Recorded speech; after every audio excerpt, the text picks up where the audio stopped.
বন্ধুরা দেখুন, এই যে আমার বাড়ির সামনে একটা উলেট কমলের গাছ, একটা না বেশ অনেকটি।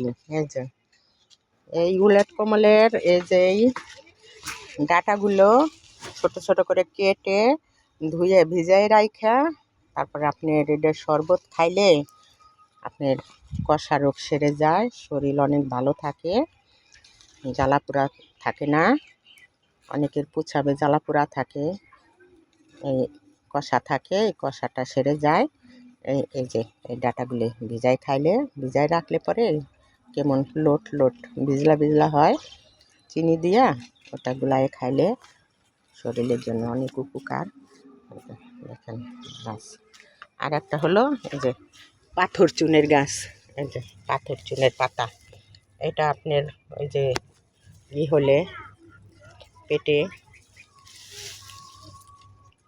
অনেকের ওই যে হজম শক্তি কম, খাইলে পরে হজম শক্তি হয় না, পেট জ্বালা পোড়া করে, এই যে এই পাতাগুলি ধুয়ে লবণ দিয়ে চাবিয়ে খাইলে তার জন্য এটা অনেক উপকার, গ্যাসের জন্য অনেক উপকার।